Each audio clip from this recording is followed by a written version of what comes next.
ದೂರದಲ್ಲಿದ್ದ ಸುವರ್ಣಪುರ ಎಂಬ ಒಂದು ಸುಂದರ ರಾಜ್ಯದಲ್ಲಿ ಸತ್ಯವರ್ಮ ಎಂಬ ಒಬ್ಬ ಪ್ರೀತಿಯ ರಾಜನಿದ್ದ. ಅವನ ಹೆಸರು ತಾನೇ ಎಲ್ಲವನ್ನೂ ಹೇಳುತ್ತಿದ್ದಂಥದು. ಅವನು ಸತ್ಯವಂತ, ನಿತ್ಯನ್ಯಾಯವಂತ, ಧೈರ್ಯವಂತ, ವೀರವಂತ, ಶೂರವಂತ. ಅವನು ಯಾವತ್ತೂ ತಪ್ಪು ಮಾತು ಆಡಲಿಲ್ಲ.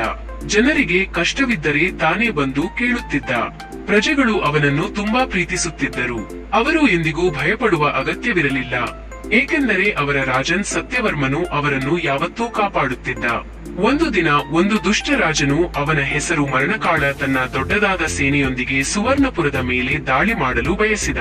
ಆತನ ಉದ್ದೇಶ ರಾಜ್ಯವನ್ನೆಲ್ಲ ನಾಶ ಮಾಡುವುದು. ಜನರು ಭಯಪಟ್ಟರು. ಮಕ್ಕಳು ತಾಯಿಯ ಕೈ ಹಿಡಿದು ಅಳಲು ಶುರು ಮಾಡಿದರು. ಆದರೆ ಸತ್ಯವರ್ಮನು ಧೈರ್ಯದಿಂದ ನಿಂತು ಹೇಳಿದನು, ಭಯಪಡುವುದಿಲ್ಲ, ನಾನು ಇದ್ದೇನೆ, ನಾನು ನಿಮಗಾಗಿ ಹೋರಾಡುತ್ತೇನೆ.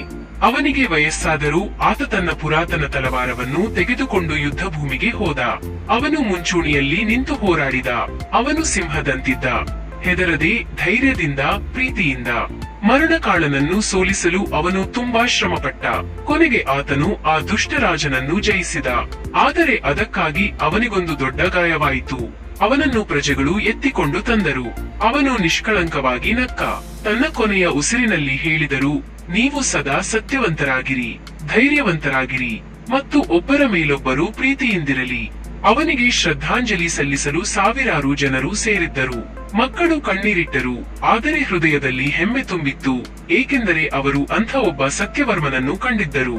ಇಂದಿಗೂ ಸುವರ್ಣಪುರದಲ್ಲಿ ಮಕ್ಕಳು ಈ ಕಥೆಯನ್ನು ಕೇಳುತ್ತಾರೆ. ಅವರು ಆಟವಾಡುತ್ತಿರುವಾಗ ಹೆಮ್ಮೆ ಪಟ್ಟು ಹೇಳುತ್ತಾರೆ. ಈ ಇನ್ನಷ್ಟು ಐತಿಹಾಸಿಕ ಸ್ಟೋರಿಗಳು ಬೇಕಾಗಿದ್ದಲ್ಲಿ ನಮ್ಮ ಕಮೆಂಟ್ ಬಾಕ್ಸ್ ಅಲ್ಲಿ ತಿಳಿಸಿ. Thank you for watching.